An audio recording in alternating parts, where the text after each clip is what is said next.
तो इस प्रकार भगवान के पार्षदों ने धर्मराज के दूतों को भागवत धर्म का सार स्वरूप सिद्धांत समझा दिया।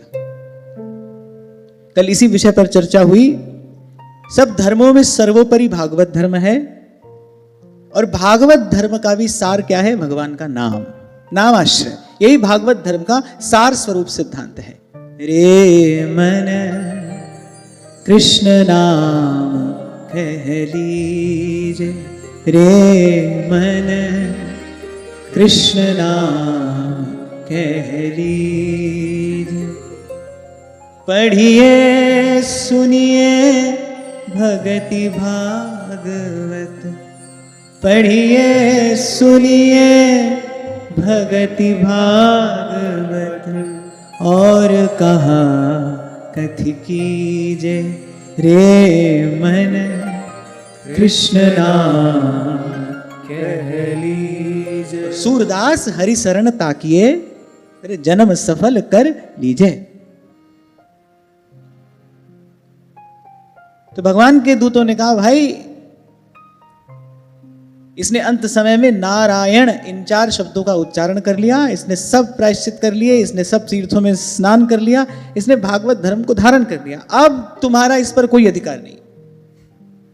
यम के पाश से भगवान के नाम ने मुक्त करा दिया। और कल भी आपको मैंने कहा था, ये प्रसंग अजामिल का जो प्रसंग है, ये बड़ा प्राचीन भी है, प्रसिद्ध भी है और प्रेरक भी है। सब महापुरुषों ने कहीं ना कहीं इस प्रसंग का संकेत किया है। ध्रुवदास जी ने भी कहा, सब महापुरुषों ने इस प्रसंग का संकेत किया है, क्योंकि भगवान के नाम की अद्भुत अनिर्वचनीय महिमा प्रतिष्ठित करने वाला यह प्रसंग है। कौन सा ऐसा पाप था जो अजामिल ने नहीं किया था, और एक बार नहीं अनेक बार नहीं किया था, करता ही रहा। पापमय जीवन हो गया, नख से शिख तक पाप पंख में, पाप के कीचड़ में लिप्त। और ऐसी अनजाने में किसी और प्रयोजन से भगवान के नाम का उच्चारण किया, और भगवान के उस नामोच्चार ने फिर मृत्यु के पाश से मुक्त करा दिया। अब अजामिल यमदूतों के फंदे से छूटकर निर्भय हो गया, स्वस्थ हो गया। भगवान के जो पार्षद हैं, मैंने आपको निवेदन किया था, वो भी भगवान से ही होते हैं। अद्भुत उनका रूप, लावण्य, उनकी माधुरी। अजामिल ने आनंद में मग्न होकर उनको प्रणाम किया। अब वो कुछ कहना ही चाहता था, अजामिल कुछ कहना चाहता था, इससे पहले भगवान के पार्षद अंतर्ध्यान हो गए। थोड़ी देर का सत्संग मिला है अजामिल को। भगवान के पार्षदों का थोड़ी देर का संग अजामिल को मिला और बुद्धि शुद्ध हो गई। जब बुद्धि शुद्ध हुई तो सबसे पहला क्या विचार मन में आया? अजामिल अपने आप को धिक्कारने लगा। देखो, सत्संग का सबसे पहला प्रसाद यही है, अपने दोष नजर आते हैं। प्राय करके व्यक्ति अपने दोष देख नहीं पाता, किसी को दिखाई पड़े तो फिर वो व्यक्ति उससे बचने का प्रयास करता है। क्यों? क्योंकि फिर मन में ग्लानि उत्पन्न होती है, उससे बचना चाहता है व्यक्ति। पहले तो आदमी को अपना दोष दिखाई नहीं पड़ता। लोग बहुत माथा ऊंचा करके कहते हैं, अरे हम तो उड़ती चिड़िया का पर पहचान लेते हैं। चलो मान लो पहचान भी लेते हो, इससे कौन सा कल्याण होने वाला है? भगवान ने ये मनुष्य का जन्म आसमान में उड़ती चिड़ियाओं के पर पहचानने के लिए दिया है। सोचो, कहता है ना व्यक्ति, गर्व में भरकर कहता है, अरे हम तो उड़ती चिड़िया का पर पहचान लेते हैं। बाबा बुल्ले शाह कहते हैं, बुल्लिया आसमानियां उड़दियां फड़दाएं, अरे बुल्लिया आसमानियां उड़दियां फड़दाएं, जड़ा विच बैठा उन फड़िया ही नहीं। कहने का तात्पर्य यह है कि भाई ऐसा ही मानव मन है, यही इसकी कुटिलता है। सारे संसार का दोष देखता है पर अपना दोष नहीं देख पाता। जब तक सत्संग रूपी दर्पण के सामने नहीं जाएगा, अपना दोष दिखाई नहीं पड़ेगा। दिखाई पड़ भी जाए तो फिर व्यक्ति उससे बचता है, बच के निकलने का प्रयास करता है। और कुछ दिन पहले मैंने आपसे कहा था, शब्दों के बड़े सुंदर सुंदर लबादे ओढ़ भी लेता है और ओढ़ा भी देता है, पर अपनी उस ग्लानि से बचने का भरसक प्रयास करता है। पर तोरा मन दर्पण कहला। तो सत्संग का सबसे पहला प्रसाद यही है, अपना दोष दिखाई पड़ता है। नहीं पड़ रहा तो समझ लो जिस प्रकार से सत्संग का सेवन करना चाहिए हम नहीं कर रहे। और सत्संग के सेवन की वास्तविक विधि क्या है, कुछ दिन पहले हमने चर्चा की थी। श्रवण के साथ चिंतन और मनन। फिर कह रहा हूं, केवल सुना और उसका विचार नहीं किया तो सुनने का अनादर किया। जैसे अपने घर में भगवान का विग्रह कोई ले आए फिर उसकी सेवा पूजा ना करे तो वो विग्रह का अनादर हुआ ना, उसकी अवहेलना हुई। ऐसे ही भगवान ने कृपा करके आपको अवसर दिया, भगवान की कृपा की बयार में बह के आप यहां सत्संग तक आए, सत्संग श्रवण किया, लेकिन फिर उसका चिंतन मनन नहीं किया तो फिर सत्संग का अनादर किया। सब प्रकार के दोषों की निवृत्ति, सब प्रकार के पापों से मुक्ति, सच्चा सुख, परम शांति सत्संग की कृपा से प्राप्त होती है, हो सकती है। ध्रुवदास जी महाराज कहते हैं, कहा ना होई सत्संग ते, सत्संग से क्या नहीं होता। अब उसी सत्संग का अगर अनादर करोगे फिर कहां सुख मिलेगा, कहां चैन मिलेगा, कैसे शांति पाओगे। तो अगर यहां पर आकर बैठे हो, 1.5 घंटा अगर आप सुन रहे हो, फिर कर्तव्य बनता है भाई यहां से जाने के बाद 15-20 मिनट इसका चिंतन करें, मनन करें, निधिध्यासन हो। यह सत्संग का आदर है। तो ठीक प्रकार से अगर सत्संग का सेवन करोगे तो अपना दोष दिखाई पड़ेगा, और अपना दोष जब दिखाई पड़ेगा फिर उसको दूर करने के प्रयास में आप लगोगे। अपना दोष समझ में ही नहीं आए, आप मानो ही नहीं कि मेरे में कोई दोष है, फिर दूर करने का प्रयास कैसे होगा। और एक और बात, संसार व्यवहार में तो व्यक्ति किसी के कहे ना सुनता है ना मानता है। वहां तो सब अपनी बुद्धि के होत मानी, सभी अपनी अपनी बुद्धि के अनुसार सभी बृहस्पति हैं। संसार में तो अपनी अपनी बुद्धि के अनुसार सभी बृहस्पति हैं। 1 मिनट में कोई कह देगा, बोले ज्यादा ज्ञान बांटने की आवश्यकता नहीं है, हम सब जानते हैं। इसके लिए तो भाई सत्संग की ही शरण में आना पड़ेगा। आप देखो, जीवन के 88 वर्ष इस ब्राह्मण ने पापाचार में बिता दिए, और कथा ही कह रही है कौन सा ऐसा पाप था जो अजामिल ने एक बार नहीं अनेक बार न किया हो। पाप करता ही रहा, और ऐसा भी होता ही है। जैसे ही पाप करोगे बुद्धि में थोड़ी जड़ता आएगी, फिर करोगे और जड़ता आएगी, फिर करोगे और जड़ता आएगी। कुछ समय के बाद आपको समझ में ही नहीं आएगा ये ठीक है कि गलत है, ये उचित है कि अनुचित है, इसको करने से मेरा हित होगा कि अहित होगा, बस फिर करते चले जाओगे। तो सब पाप किए, बार बार किए, अनेक बार किए, सुध नहीं आई। थोड़ी देर का सत्संग मिला, भगवान के पार्षदों का थोड़ी देर का सत्संग प्राप्त हुआ, भगवान के पार्षदों के मुख से भागवत धर्म का वर्णन श्रवण किया, बस इतने से बुद्धि शुद्ध हो गई। कहहित की जय साधु संगति सो, साधु संगति सो, जावे कलमश जी को, कमल नयन सो, कमल नयन सो। जब बुद्धि शुद्ध हुई, जब अंतःकरण का दर्पण थोड़ा स्वच्छ हुआ, तब अपनी ओर देखा तो हाय हाय ये मैंने क्या किया। बार बार अनेक बार अपने आप को धिक्कारता है अजामिल, कैसा इंद्रियों का दास हो गया मैं, कैसा व्यभिचारपूर्ण जीवन मैंने व्यतीत कर दिया। कितना अमूल्य अवसर भगवान ने मुझे कृपा करके दिया कि मानव जीवन मुझे प्रदान किया, भारतवर्ष की पवित्र भूमि, और ब्राह्मण कुल में मेरा जन्म हुआ। अरे ब्राह्मण का शरीर तो मिलता ही तप करने के लिए है। पवित्र ब्राह्मण कुल में मेरा जन्म हुआ, भारत भूमि पर ये मनुष्य जीवन प्राप्त करने का मुझे अवसर मिला, और धिक्कार है मुझ पर, कैसे पाप में लिप्त मैंने जीवन व्यतीत कर दिया। अपनी सती साध्वी पत्नी, अपने सत्पुत्र का त्याग कर दिया। मेरे बूढ़े माता पिता जो परम तपस्वी थे,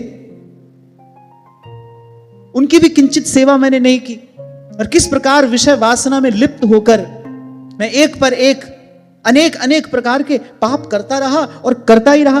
अपनी सती साध्वी पत्नी को छोड़कर मैंने मदिरा पीने वाली किसी वारांगना का संग किया, उसके गर्भ से अनेक अनेक संतानें उत्पन्न की। अब एक एक करके पाप दृष्टि के सामने आने लगे। अपनी काली करनी देखकर अजामिल का शरीर कांपने लगा, कंपित हो गया उसका गात। श्री स्वामी रामसुखदास जी महाराज ये बात कहा करते थे, बोले पाप से मृत्यु की तरह डरना चाहिए। एक बार किसी ने पूछा, बोले अगर निर्भयता ही उपलब्धि है फिर भगवान ने भय बनाया ही क्यों? नहीं, भय व्यर्थ नहीं है, पाप से तो भयभीत होना ही चाहिए।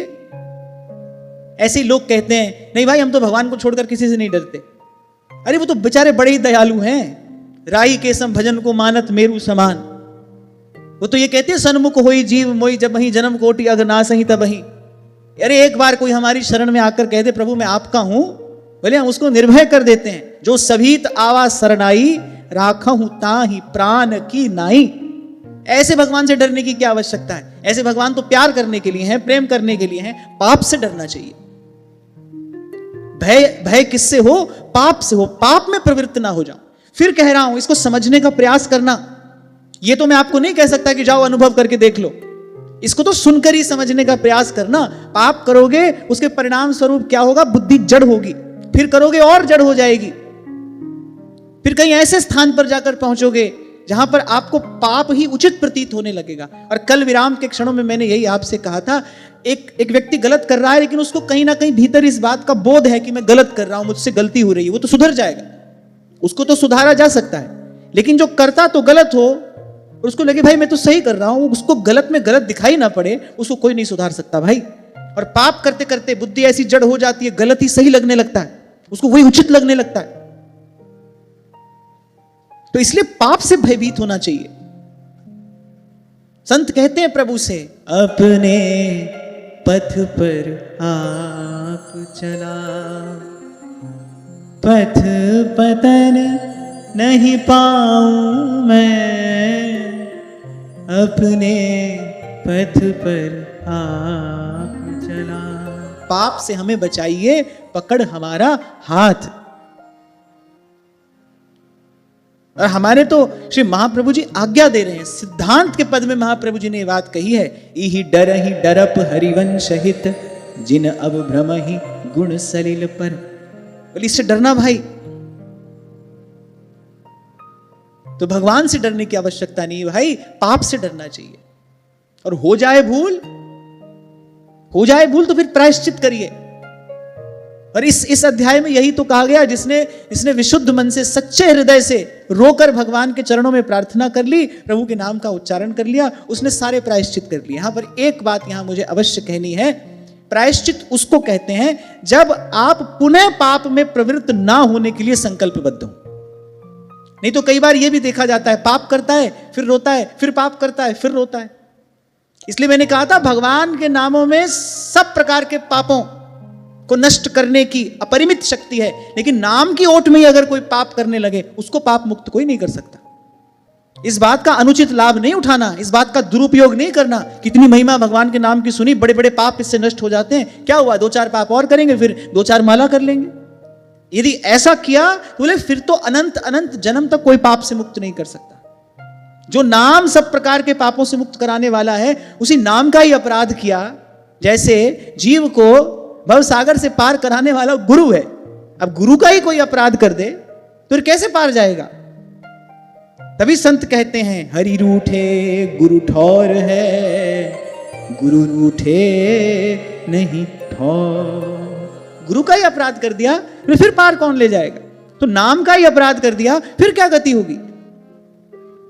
और मैं तो ठीक है, स्वर्ग नरक आदि का वर्णन जो शास्त्रों में है सो है ही, पर मुझे तो लगता है भाई सबसे बड़ा दंड पाप का क्या है?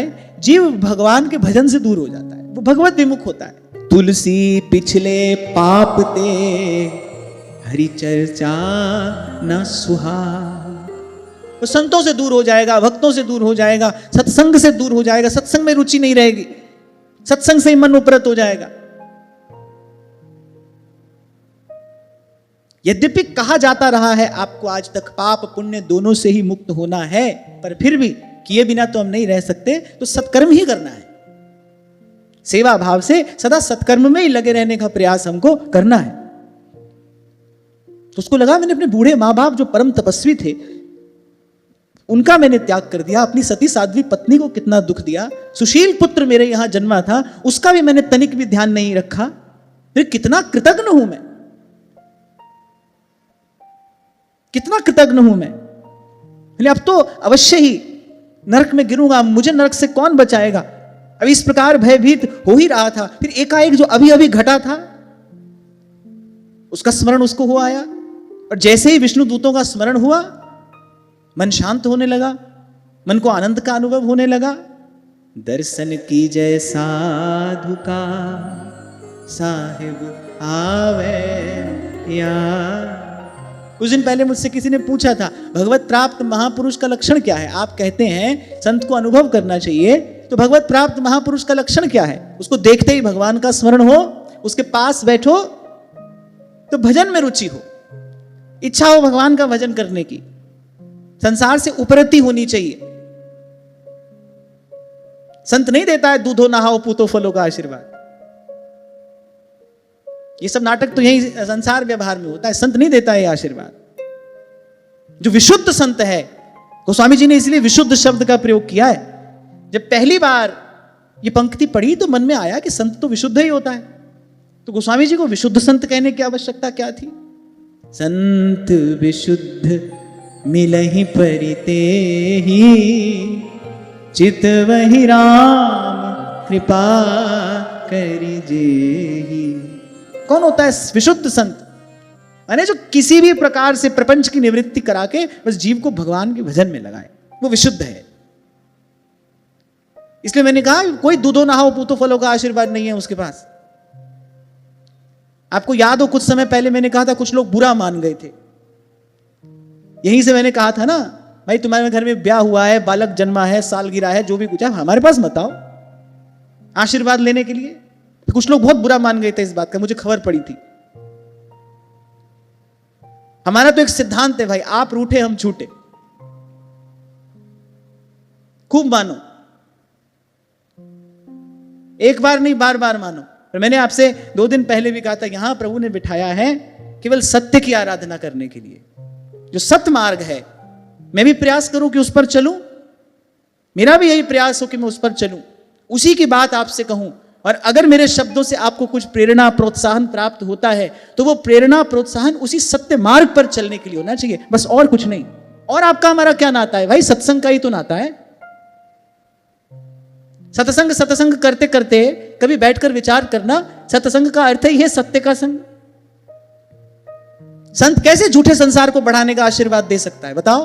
अगर सच्चा संत है, सत्य का स्वरूप जानता है, पहचानता है, वो कैसे झूठे संसार में लगाएगा? कैसे झूठे संसार में लगने की प्रेरणा आपको देगा? झूठे संसार को बढ़ाने का आशीर्वाद आपको दे देगा?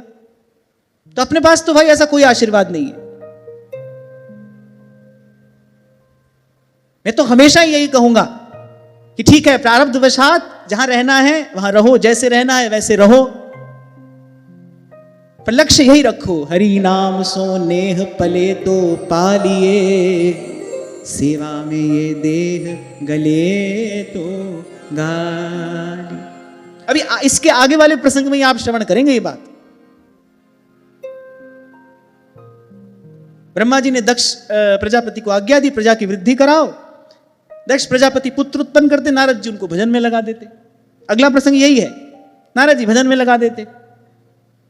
इतने क्रोधित हो गए दक्ष प्रजापति, नारद जी को श्राप दे दिया, मेरे तुम कहीं ठहर ही ना पाओ, तुम जहां ठहरते हो वहीं सत्यानाश कर देते हो। अब लियो बताओ, नारद जी तो संसार से हटाकर भजन में लगा रहे हैं। तो संसार की रीति तो ऐसी है भाई। इसीलिए जैसे उस दिन उस बालक ने पूछा कि माता पिता प्रसन्न नहीं है भजन करने से, कुछ दिन पहले प्रश्न आया था ना, बोले माता पिता प्रसन्न नहीं है भजन करने से। भाई संसार की रीति तो यही है, इसमें कोई आश्चर्य करने की भी आवश्यकता नहीं है। यह निर्णय तो तुमको ही लेना पड़ेगा, इस निर्णय को लेने का बल तो तुमको ही अर्जित करना पड़ेगा। यहां पर कोई नहीं आएगा आपकी सहायता करने। क्यों? क्योंकि इस मार्ग पर चलना ही अकेले है। ये तो आपका निर्णय होना चाहिए, किसी से पूछने कहने सुनने का कोई प्रयोजन ही नहीं है। तो खैर मैं ये कह रहा था, जो सच्चा साधु है, जो वस्तुतः संत है, वो क्यों लगाएगा आपको प्रपंच में? अरे प्रपंच में तो जीव जन्म जन्म से बिना किसी प्रयास के लगा ही है। प्रपंच में लगने के लिए कोई प्रयास थोड़ी करना पड़ता है, वहां तो लगा ही है। बिना प्रयास के मन दिन रात संसार का, विषय का, प्रपंच का ही तो चिंतन करता है। साधु का काम तो उससे हटाना है। कल छोटा सा उदाहरण आपको दिया था ना मैंने, कितना कोसा होगा उस नवयुवक के घर वालों ने, जिन्होंने कह दिया रज्जब से रज्जब तय गज्जब की हो, अरे सिर पे बांधा मोर। अच्छा देखो, बुरा मत मानना, चलो मान भी जाओ कोई बात नहीं, बात तो सच्ची कह रहा हूं मैं। बालक दूल्हा बनता है, मां बार बार उसकी बलैया लेती है, उसको बेचारी को पता नहीं है ना कौन सी विपदा आने वाली है, बार बार उसकी बलैया लेती है। वही सेहरा बंधा संत ने देखा, अरे माथा पीट लिया, अरे गज्जब तय गज्जब क्यों, अरे सिर पे बांधा मोर, आया था हरि भजन को, अरे करी नरक की ठौर, अरे कहा नरक में जा रहा है। अब सोचो, मैं कभी कभी इस घटना का चिंतन करता हूं, और जिन संत ने रोका वो तो भगवत प्राप्त महापुरुष थे ही, तभी तो उनकी वाणी में इतना बल था। लेकिन जिसको रोका वो भी अद्भुत प्रतिभाशाली संत श्री शुक संप्रदाय में हुए श्री गुरु छौना जी महाराज। अद्भुत उनकी वाणी, क्या उन्होंने सुंदर भक्ति सिद्धांत का वर्णन किया, भगवत प्राप्त महापुरुष हुए। अब संसार तो कोसता रहा, कोसता ही रह गया, लेकिन वो सच्चा साधु था, उसने कहा भाई हमको मिला है ये जीव, हमको तो अपना कार्य करना चाहिए, ये जीव हमारे सन्मुख आया है, हम तो भाई अपना कार्य करें। तो उन्होंने अपनी बात कही और संत की बात से बात बन गई। तो विशुद्ध संत वो नहीं देगा आपको ऐसा वैसा कोई आशीर्वाद, वो तो उठते बैठते सोते जगते एक ही बात कहेगा, जाने कब किस समय भगवान की कृपा हो जाए, शब्द की चोट लग जाए और जीव का मन संसार से हटके भगवान के भजन में लग जाए। पहली और अंतिम बात यही है, राम सिमर राम सिमर एही तेरो काज है, राम सिमर राम सिमर। अच्छा होता क्या है, लोगों को संत अच्छे तो लगते हैं, पर कहते हैं भाई संत पैदा पड़ोसी के घर में होना चाहिए। हमारा तो एक एक छुरा है जी, कहूं बाबा जी ना है जाए, संत तो हो, संत का दर्शन करके सुख मिलता है, शांति मिलती है, संत के पास बैठकर कुछ चैन आता है, संत तो हो, पर हमारे घर नहीं होना चाहिए, हो पड़ोसी के घर में। तो कहे नानक हरि भज मना निर्भय पावे बास। अभी 2 दिन पहले हम यही चर्चा तो कर रहे थे, धर्मराज के दूतों ने कहा कि ये जो सारी विडंबना है, जो जीव के सर पर विपदा है, बार बार जन्मता है, बार बार मरता है, बोले भगवान के भजन से ये विपर्य दूर होता है, ये विपत्ति दूर हो जाती है। पर भाई भगवान का भजन कैसे हो, भगवान का भजन कौन कराए? कोई ऐसो रे भेटे संत, मेरी लाहे सगली चिंत, ठाकुर स्यों मेरो रंग लावे, ठाकुर स्यों ओ रंग लावे। तू बेचारा भय से कंपित, लेकिन फिर स्मरण हुआ भगवान के पार्षदों द्वारा कहे उन सब वाक्यों का, उनका दर्शन करके मन शीतल शांत हो गया, आनंदित हो गया। अजामिल को लगने लगा कि जो अभी अभी मैंने देखा वो स्वप्न था कि वास्तविकता थी। वो बेचारा समझ ही नहीं पा रहा है कि मेरे साथ हुआ क्या। लेकिन स्वप्न का परिणाम ऐसा नहीं होता, ऐसा अजामिल ने विचार किया। ये जो मेरे मन में इतना अद्भुत आनंद उमड़ रहा है, एक अनिर्वचनीय सी शांति का मुझे अनुभव हो रहा है, ये केवल स्वप्न का परिणाम तो नहीं हो सकता। तो सत्संग की कृपा से क्या हुआ, पहले अपने दोष दिखाई पड़े। अच्छा, जब अपने दोष दिखाई पड़ेंगे फिर उनसे ग्लानि होगी। वो जो पश्चाताप की अग्नि है वो आपको भीतर से शुद्ध करेगी। कभी पूर्व में भी ये निवेदन मैंने आपसे किया था, बहुत बार लोग उस पश्चाताप की अग्नि से बहुत जल्दी बच जाना चाहते हैं, कोई ना कोई मार्ग ढूंढ लेंगे, कोई ना कोई विकल्प ढूंढ लेंगे। पर उस पश्चाताप की अग्नि को जलने दीजिए। थोड़ी वेदना होगी, थोड़ी पीड़ा होगी, लेकिन वो वेदना पीड़ा आपको शुद्ध कर देगी, आपको पुनः पाप में प्रवृत्त होने से रोकेगी। आप जिसे गिल्ट कहते हैं ना, गिल्ट, जब अपनी गलती समझ में आती है तो फील गिल्टी। लेकिन व्यक्ति क्या करता है, बहुत जल्दी उस गिल्ट से मुक्त होना चाहता है, उससे फ्री हो जाना चाहता है। पर मुझे ऐसा लगता है कि बने रहने दीजिए उसे थोड़ी देर तक, वो आपको भीतर से शुद्ध करेगी। इसी प्रसंग में मैंने कहा था, अपराध आपने किसी का किया, आपको लगा कि भाई हमने उस व्यक्ति के साथ में गलत कर दिया, हमने कठोर शब्द कहा, हमने अपमान किया, हमने उस व्यक्ति के साथ में गलत किया, फिर हमने किया क्या, भगवान से जाकर क्षमा याचना कर ली। नहीं, ऐसे नहीं बात बनेगी। उसी व्यक्ति से क्षमा मांगिए। और तब तक उस गिल्ट को, उस पश्चाताप को बने रहने दीजिए। उससे कोई हानि नहीं है, वो आपको भीतर से शुद्ध कर रहा है। तो पहले तो अपना दोष दिखाई पड़ा, फिर भगवान के नाम की महिमा का उसको बोध हुआ। सत्संग विवेक प्रदान करता है। फिर भगवान के नाम की महिमा का वो विचार करने लगा। बोली देखो, कहां तो महाकपटी, महापापी, निर्लज्ज, अपने ब्रह्म तेज को नष्ट करने वाला मैं अधम,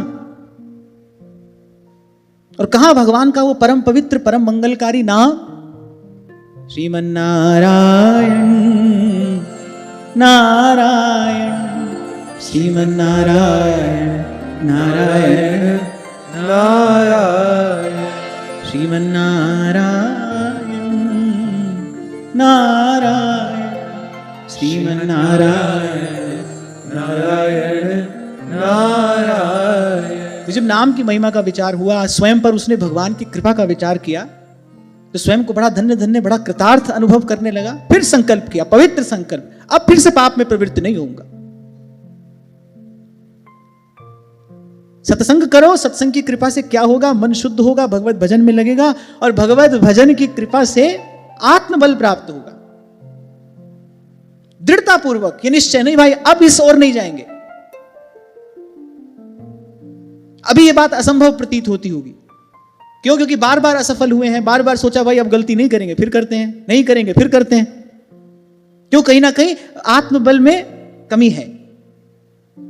भगवान नाम से आत्मबल अर्जित करिए, फिर संकल्प पूर्वक नहीं जाएंगे अब इस ओर। और थोड़ी देर पहले मैंने आपसे कहा भाई संकल्प तो आपको ही करना पड़ेगा, पूरा भी आपको ही करना है। भगवान तो आपको आपका संकल्प करने की बुद्धि और उस संकल्प को पूरा करने की शक्ति प्रदान करेंगे, पर संकल्प तो आपको करना पड़ेगा। अब इस पाप के मार्ग पर नहीं जाऊंगा।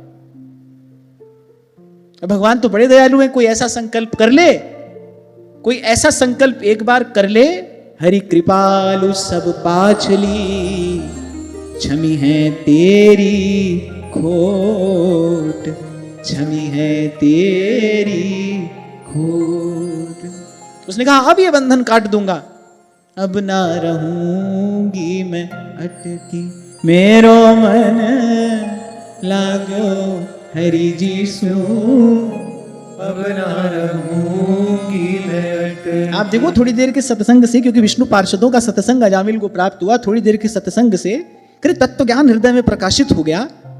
यही सत्संग की महिमा है। कहा न होई सत्संग ते, व्यक्ति का स्वरूप स्वभाव बदल जाता है। मज्जन फल पेखिए तत्काला, गोस्वामी जी कहते हैं। बोले काक होई पिक, बोले कौवा मोर हो जाता है, बकई मराला बगुला है, बोले वो हंस हो जाता है। अगर कोई सत्संग की धारा में मज्जन फल, पर यहां मज्जन कहा, श्रवण मनन निधिध्यासन, श्रोतव्यो मंतव्यो निधिध्यासितव्य, इसको कहते हैं मज्जन करना। केवल सुनना, केवल सुनना तो सत्संग की धारा के किनारे आकर बैठना है। इसलिए मैंने आपसे कहा था केवल सुनने से तो काम आरंभ होता है। आपको लगता है 1.5 घंटा सत्संग सुन लिया, सत्संग हो गया, नहीं नहीं, ये तो सत्संग का आरंभ हुआ। पूर्ण तो आपको मनन और निधिध्यासन से करना है। कुछ चिंतन मनन करो तो एक काम पूरा होगा। और अगर कोई व्यक्ति किनारे ही आकर रोज लौट जाए तो उसके लिए गोस्वामी जी कह रहे हैं, बोले जड़ता जाड़ विषम जब लागा, अरे गयौ न मज्जन पाव अभागा। अरे बड़े परिश्रम से तो गंगा किनारे पहुंचा, माघ का महीना था, बोले जाड़े से घबराकर बस वहीं किनारे से ही लौट आया, गंगा जल का स्पर्श तक नहीं किया। तो ये जो आप यहां पर आकर बैठते हो ना, ये तो इस ज्ञान गंगा के किनारे आकर बैठना है। फिर इसके बाद अगर आचमन स्नान नहीं किया तो फिर तो वही बात है, जड़ता जाड़ विषम जब लागा, अरे गयौ न मज्जन पाव अभागा। थोड़ी देर के सत्संग से तत्व ज्ञान हो गया। वो जो कौवा था मोर हो गया, बगुला हंस हो गया। विचार करने लगा, अरे अपने आप को शरीर मानकर ही तो ये सब पाप मैंने किए। सब पाप का पाप क्या है? स्वयं को शरीर मानना, ये सब पाप का पाप है। मैं ये हूं, मैं वो हूं, मैं करके ही अभ्यास परिपक्व हुआ है ना। कोई भी आपसे पूछता है परिचय, आप परिचय देते हैं, बार बार देते, क्या होता है? वही अभ्यास परिपक्व हो जाता है। मैं भगवान का दास हूं, मैं हूं श्री भगवान का, मेरे श्री भगवान ये अभ्यास पक्का कर रहा है। श्री हनुमान जी से कोई उनका परिचय पूछे तो ये नहीं कहेंगे शंकर स्वयं, पवन पुत्र, मारुति नंदन, ये सब तो संसार कहता है उनको। श्री हनुमान जी से कोई उनका परिचय पूछे कहेंगे मैं तो प्रभु के चरणों का दास हूं। दासानुदासो भवितास्मि भूयः, उनका दास हूं, उनके दासों का दास हूं मैं तो।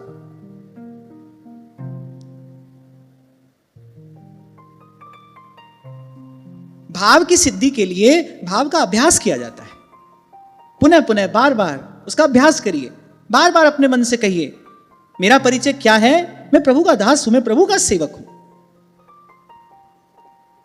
जब श्री महाप्रभु जी को श्री प्रिया जी ने पुनः 2 कन्याओं से विवाह करने की आज्ञा दी, यदि उस समय महाप्रभु के मन में यह होता कि भाई मैं तो विरक्त हूं, भजन करने जा रहा हूं, तो ऐसा करना कभी संभव नहीं हो पाता। लोक की दृष्टि से विचार करते, व्यवहार की दृष्टि से विचार करते तो भी ये उचित प्रतीत नहीं होता। वो तो अपने ग्रस्त से मुक्त होकर वानप्रस्थ की ओर चले हैं, लेकिन उनकी दृष्टि में, उनके भाव में, उनकी चेतना में उनका परिचय क्या है? कह रहे मान अपमान बहाए दिए और जिए एक गुमान, प्रियाजू को चेरो। मैं तो श्री प्रिया जी के चरणों का किंकर हूं, स्वामी की आज्ञा यही मेरा धर्म है, इसलिए ये कार्य कर पाए। अस अभिमान जाई जनी भोरे, मैं सेवक रघुपति पति मोरे, मैं सेवक रघुपति पति मोरे। सुधा जी तो कहते घर में भी रहना है तो ऐसे ही रहो। नंद नंदन करी घर को ठाकुर, नंद नंदन करी घर को ठाकुर, समय समर्पो सूर शाम को यह साचो मत मेरो। और जैसे ही जीव इस भाव में स्थित होता है, जैसे इस भाव की सिद्धि प्राप्त होती है, मैं प्रभु का सेवक हूं, मैं प्रभु का दास हूं, उसी क्षण तेरे सेवक को पौ किछ नाही, जमुना आवे ने। श्री हनुमान जी ने श्री रघुनाथ जी के जितने कार्य सिद्ध किए वो श्री रघुनाथ जी का सेवक होकर किए। अंगद ने रावण की सभा में जो पैर जमाया और यहां तक कह दिया फिर ही राम सीता मैं हारी, ये कार्य बाली के पुत्र ने नहीं किया था, ये कार्य किसी बलशाली वानर ने नहीं किया था। अनेक रामायणें उपलब्ध हैं भक्तों की। अरे रामायणों में तो ऐसा वर्णन मिलता है, एक एक योद्धा श्री रघुनाथ जी की सेना में ऐसा था, वो अकेला रावण को परास्त कर सकता था। और श्री हनुमान जी ने तो श्री जानकी जी से कहा ही था, बोले माता आप चाहो तो इसी क्षण में आपको लिए चलता हूं, ऐसा कोई जन नहीं जो मुझको ले रोक, मेरा मार्ग है खुला, 10 दिश तीनों लोक में कहीं भी जाऊं मेरा मार्ग खुला है, मुझे रोकने वाला कोई नहीं है। लेकिन ये बात कौन कह रहा है? ये पवन पुत्र नहीं कह रहे, ये शंकर सुवन नहीं कह रहे, ये बात श्री रघुनाथ जी के दूत कह रहे। अंगद ने रावण की सभा में जो पैर जमाया, इतनी बड़ी बात कह दी, फिर ही राम सीता मैं हारी। कौन होते थे अंगद ये बात कहने वाले? दूत का कार्य क्या होता है? स्वामी जितने शब्द कहे उतने ही शब्द सामने जाकर कह दी जाए, यही इतना ही कार्य होता है दूत का। इतनी बड़ी बात कह दी, और किसकी सभा में?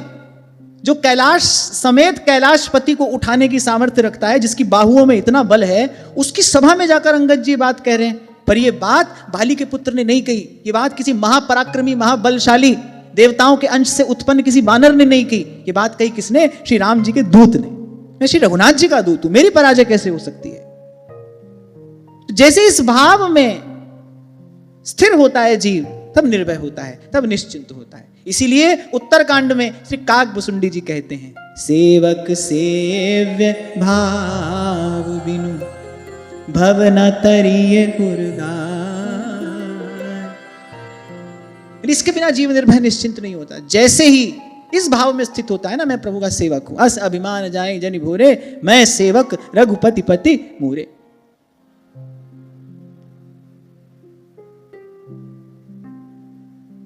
आप स्त्री होकर पुरुष होकर कोई संकल्प करोगे तो असफल होना निश्चित है। आप प्रभु के होकर संकल्प करो, भगवान कृपा करेंगे, वो रक्षा भी करेंगे, वो सहायता भी करेंगे, वो रक्षण भी करते हैं, वो पोषण भी करते हैं। स्वयं ही कहा है योगक्षेमम वहाम्यहम, मेरे भक्त को जो प्राप्त है उसकी मैं रक्षा करता हूं और जो अप्राप्त है उसको प्राप्त कराता हूं। योगक्षेमम वहाम्यहम। आप स्त्री पुरुष बनकर रहो, आप सेठ साहूकार बनकर रहो, आप पंडित विद्वान बनकर रहो, फिर अपना कार्य स्वयं करो। जो जन हरि के हो रहे, हरि की करते कार। बोले जो हरि के हो गए और प्रभु के दरबार की नौकरी करते हैं, योग क्षेम उनका सभी, करते हरि सभा। तो श्री सुखदेव जी महाराज बहुत प्रसन्न होकर सत्संग की महिमा बताते हुए कह रहे हैं, इति जात सुनिर्वेदः क्षण संगेन साधुषु, गंगा द्वारम उपेयाय मुक्त सर्वानुबंधनः। श्री सुखदेव जी महाराज ने कहा, परीक्षित, उन भगवान के पार्षद महात्माओं का केवल थोड़ी ही देर के लिए सत्संग हुआ था। बोले इतने से ही अजामिल के मन में संसार के प्रति तीव्र वैराग्य उत्पन्न हो गया और सबसे संबंध मोह ममता का त्याग करके बोले हरिद्वार चले गए। माने सत्संग भगवान के द्वार तक तो पहुंचा ही देता है। ये सत्संग की महिमा है, यहां सुखदेव जी महाराज कह रहे हैं। गूढ़ार्थ यही निहित है इसमें।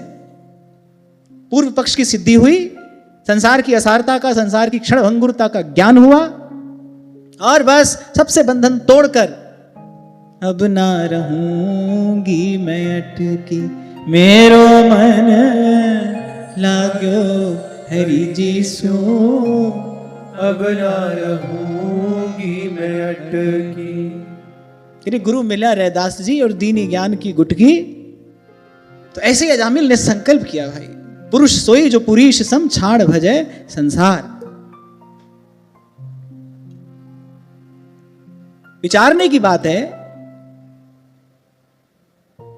कितना झूठ का मुखौटा मनुष्य ओढ़े रहता है। एक बार किसी से कह दे अब तुमसे बात नहीं करेंगे,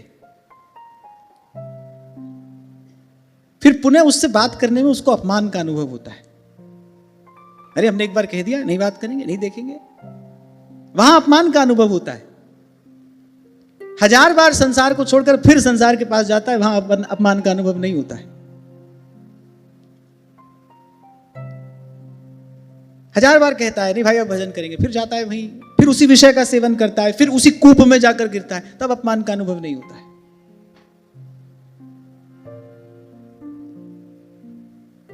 पर भगवान की कृपा का आश्रय लेकर, उनके बल से, इसलिए मैंने कहा संकल्प तो आपको ही करना पड़ेगा और भगवान की कृपा से आप उसको पूरा भी करोगे, पर करना आपको पड़ेगा। भगवान की कृपा का बल लेकर पहुंचे अजामिल हरिद्वार और संयम साधन पूर्वक पवित्र जीवन जीने का संकल्प किया। ऐसा हो जाए तो फिर हरि कृपालु सब पाछली, क्षमी है तेरी खोट। ऐसा हो जाए तो भगवान क्षमा करते हैं। यही तो भगवान की क्षमा है। पिछले सब अपराध प्रभु भुला देते हैं। इसी जन्म में नया अवसर प्रभु प्रदान करते हैं। पर हमारा प्रायश्चित होता नहीं। लौट लौट कर जाते हैं वहीं, दौड़ दौड़ कर जाते हैं वहीं। सोचा नहीं करेंगे, फिर गए।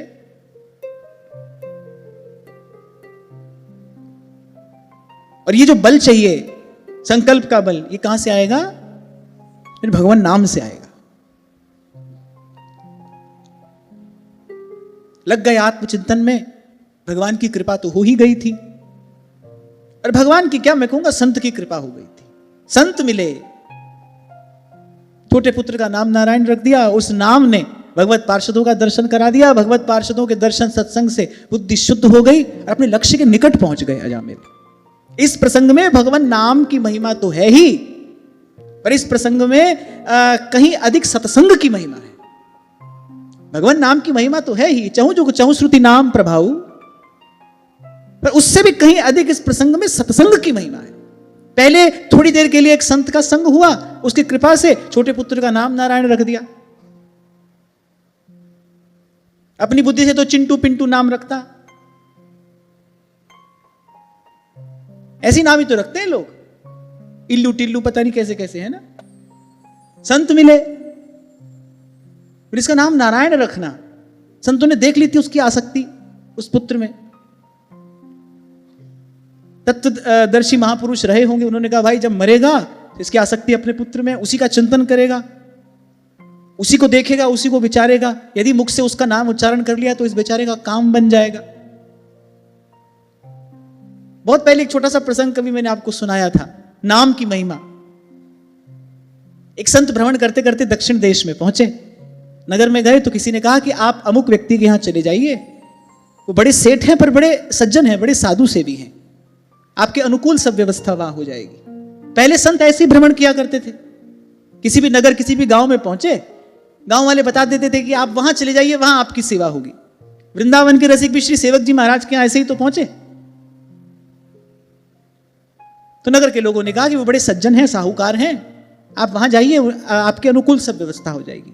संत आए हैं तो बड़े प्रसन्न हो गए, खूब स्वागत सत्कार उनका किया, आओ भगत की, चरण पखारे, चरणामृत लिया, सब भोजन आदि कराने के बाद उनके चरणों में बैठे, मौन, कि कुछ इनका उपदेशामृत सुनने को मिले। अब संत ने मन में विचार किया, भाई इसने हमारा इतना हित किया है, इतनी हमारी सेवा की है, और संत तो ये सोचता है भाई किसी के यहां एक गिलास जल भी अगर पिया हो तो कुछ ना कुछ उसका कल्याण का विचार करना चाहिए।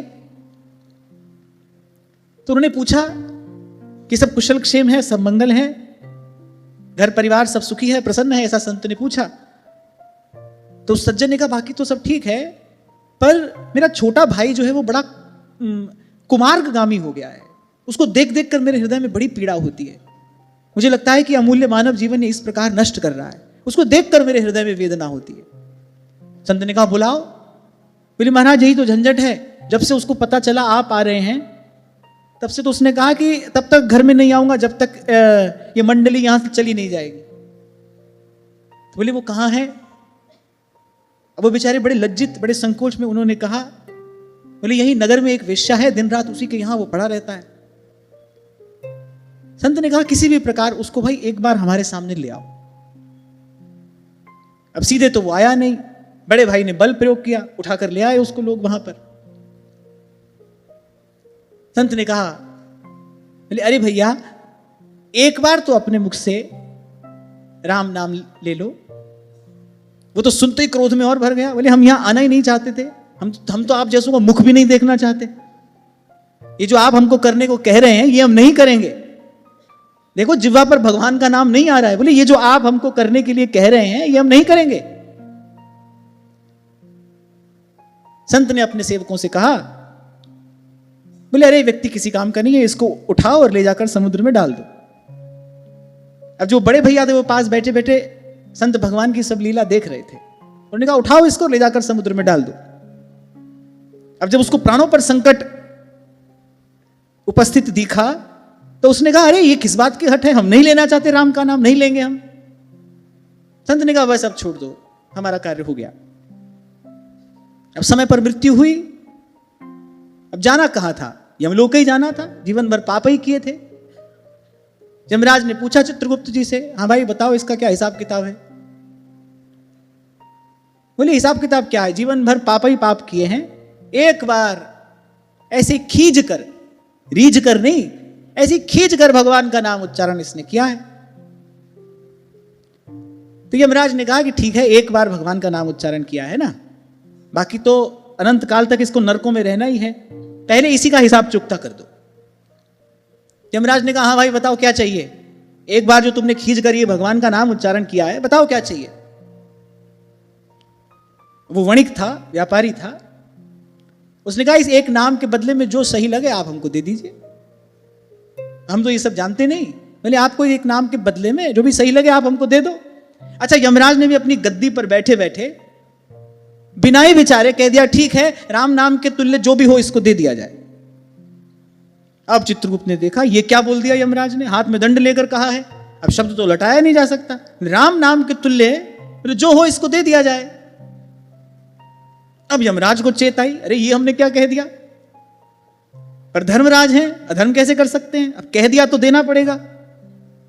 तो यमराज ने सबसे पूछा, हाँ भाई बताओ भगवान के नाम के तुल्य क्या है। तो उन्होंने कहा भगवान के नाम के तुल्य तो भगवान भी नहीं है, राम न सकई नाम गुण गाई।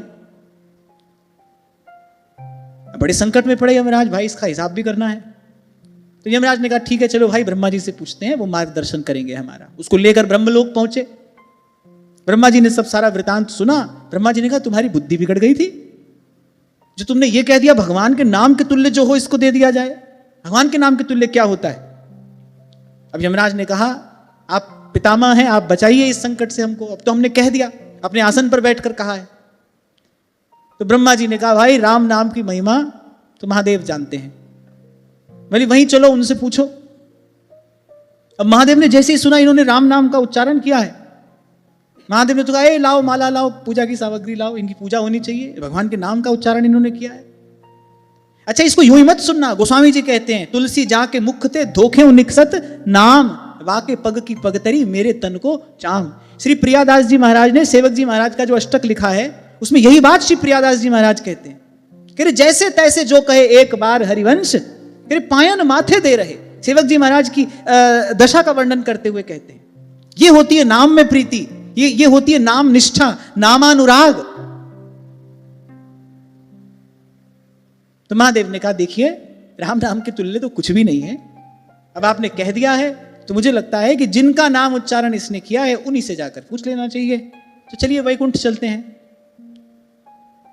अरे कुछ गाड़ी वाड़ी मंगाओ, व्यक्ति बोलने लगा। बोले हम तो ऐसे नहीं जाएंगे, यहां से वहां चलो, वहां से यहां चलो। अरे स्वर्ग नरक जहां हमको डालना है डाल दो, अब इतनी दौड़ भाग हमसे नहीं होगी, हम नहीं जाएंगे। अब ब्रह्मा जी, महादेव, धर्मराज के साथ साथ उनके कुछ दूत, वो सब खड़े खड़े ये लीला देख रहे हैं। उस व्यक्ति ने कहा भाई मैं तो जाऊंगा नहीं, मुझसे तो बहुत चला नहीं जाता, हमको कहीं भी नरक में डाल दो, हम तैयार हैं, अब हम और कहीं जाएंगे नहीं। अब ब्रह्मा जी ने कहा भाई जाना तो पड़ेगा। अब ये जो कह दिया है धर्मराज ने, बोले इसका किसी ना किसी प्रकार से निपटारा तो करना पड़ेगा ना, बोले भगवान के पास तो जाना ही पड़ेगा। तो ब्रह्मा जी ने कहा ठीक है कोई बात नहीं भाई, गाड़ी की व्यवस्था करो, मंगाओ पालकी। अब पालकी आई, ब्रह्मा जी ने भ्रिकुटी उठाकर धर्मराज की ओर देखा, ये तुम्हारे की ये सब हो रहा है, ये तुम ही उठाओ पालकी, तुमने ही तो ये विपदा खड़ी की है, तुम ही उठाओ पालकी। अब धर्मराज ने अपने दूतों से संकेत किया, बोले चलो आगे आगे हम उठाते हैं, पीछे पीछे तुम उठाओ।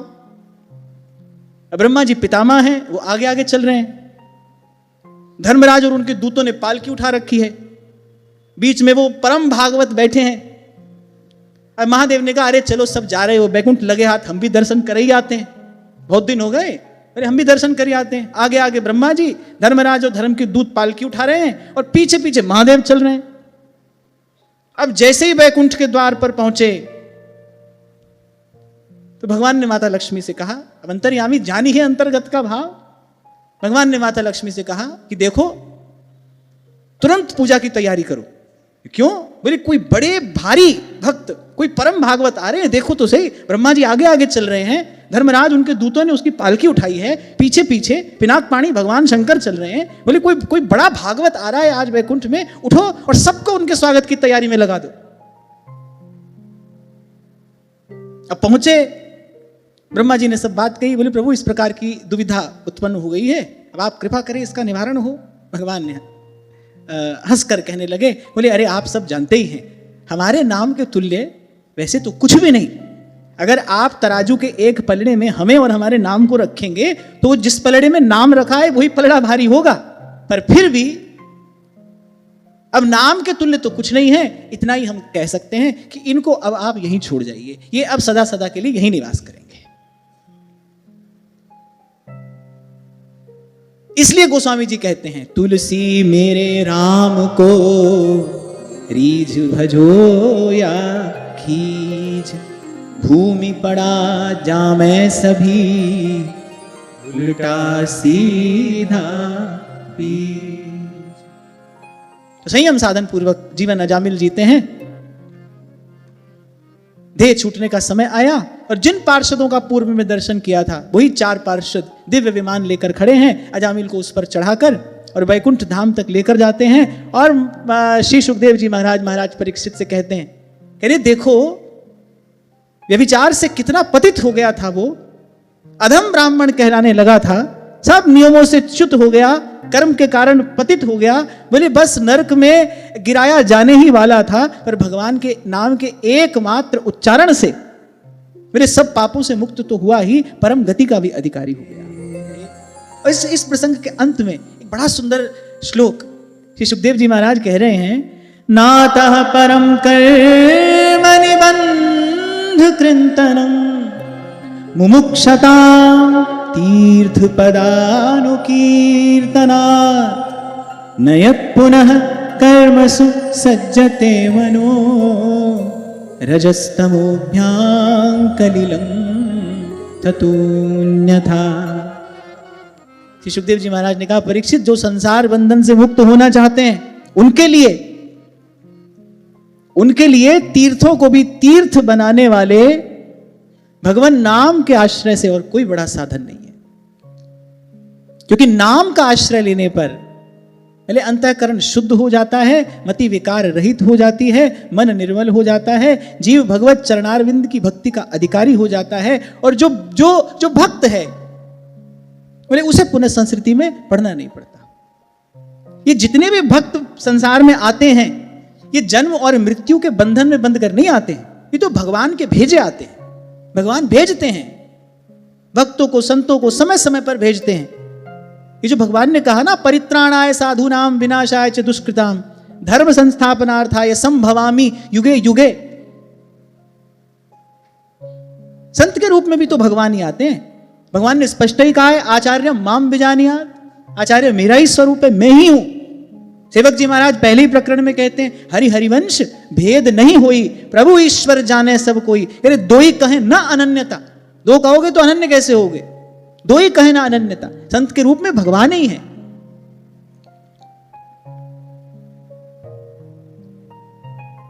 संत की कृपा से क्या होगा, अरे संसार की असारता का बोध हो जाएगा, संत करा देगा अपने संग से।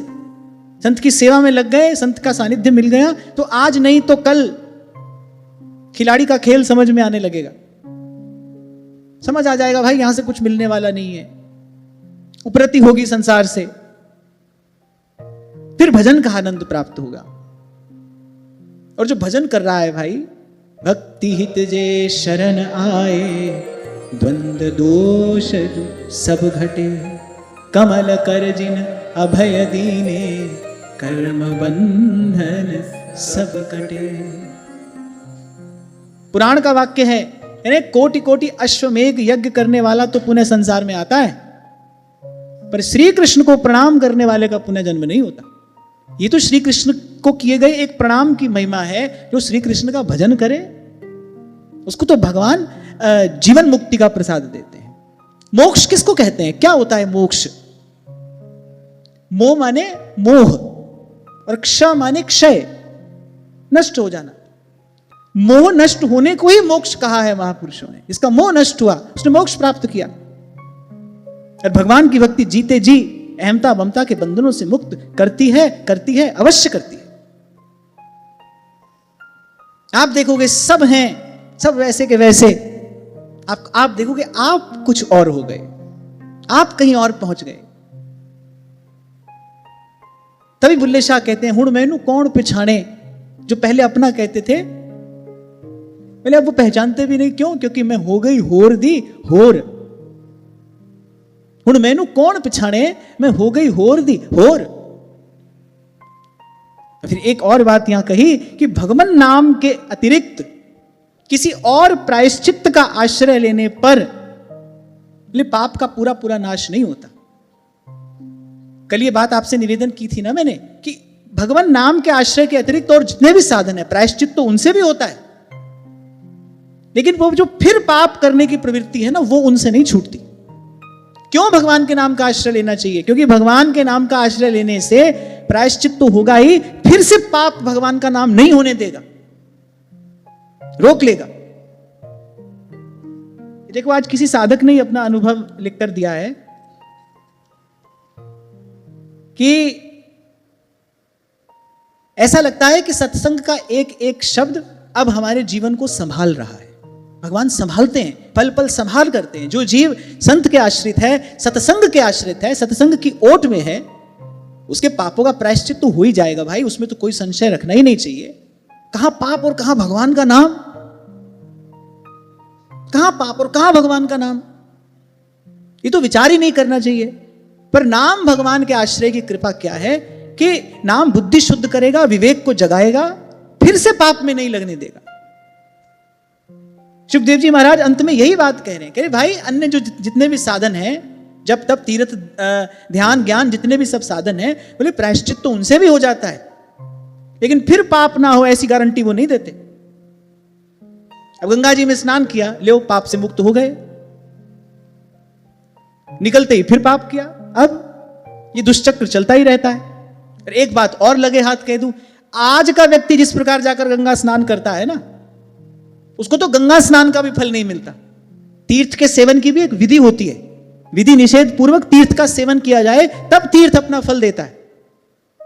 ऐसे उच्छृंखलों की तरह गंगा जी में कूदे, उसको मनोरंजन का साधन बनाया, उसे थोड़ी गंगा स्नान का फल मिलेगा, उससे थोड़ी तीर्थ सेवन का पुण्य मिलेगा। आधे से अधिक लोग तो पिकनिक मनाने ही जाते हैं, गंगा जी की महामहिमा तो जानते नहीं, पिकनिक मनाने जाते हैं, कूद लिए गंगा जी में, नाच लिए, अलग गंगा स्नान कराए। ऐसे गंगा स्नान का फल नहीं होता है। विधि निषेध पूर्वक जब तीर्थ का सेवन किया जाता है, सादर स्वभाव जब तीर्थ का सेवन किया जाता है, तब तीर्थ अपना पुण्य देता है। श्रद्धावान लभते फलम, ऐसे नहीं मिलता है किसी को। और पाप मुक्त एक बार कर भी दे गंगा का स्नान, पर जो पुनः पाप करने की प्रवृत्ति है वो तो बनी रहती है, क्योंकि रजोगुण तमोगुण पूर्ण रूप में नष्ट नहीं होता।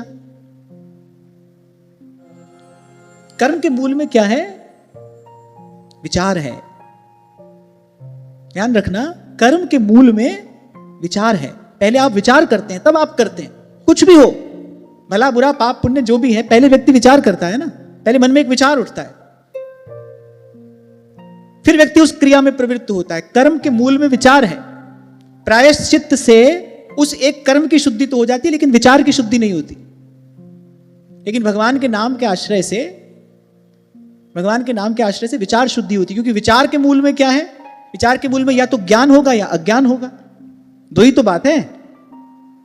जो विचार करने वाला है या तो वो ज्ञानी है या अज्ञानी है, तो विचार के मूल में या ज्ञान है या अज्ञान है। भगवान नाम की कृपा से विचार शुद्धि होती है। अब जिसका विचार ही शुद्ध है, वो गलत कर्म कैसे करेगा? उसको गलत विचार ही नहीं आता तो वो गलत काम कैसे करेगा? तो सत्संग की परम महिमा यही है, भगवान नाम के आश्रय की महामहिमा यही है कि कर्म को नहीं, कर्म के मूल विचार को शुद्ध करते हैं, ज्ञान प्रदान करके, अज्ञान नष्ट करके, अविद्या का नाश करके। तभी श्री सेवक जी महाराज ने कहा, विद्या हरिवंश मंत्र चतुरक्षर जपत सिद्धि भव उद्धरणम, जपत सिद्धि भव उद्धरणम। अंत में सुखदेव जी महाराज कह रहे हैं, म्रियमाणो हरेर नाम गृणन पुत्रोपचारितम अजामिलोप्यगाधाम किम पुनः श्रद्धया गृणन। महाराज ने कहा, परीक्षित देखो, अजामिल जैसे पापी ने मृत्यु के समय पुत्र के बहाने भगवान के नाम का उच्चारण किया, बोले उसे भी वैकुंठ की प्राप्ति हो गई। फिर जो लोग श्रद्धा के साथ भगवान नाम का उच्चारण करेंगे, भाव से भगवान नाम का आश्रय लेंगे, उनकी तो बात ही क्या है।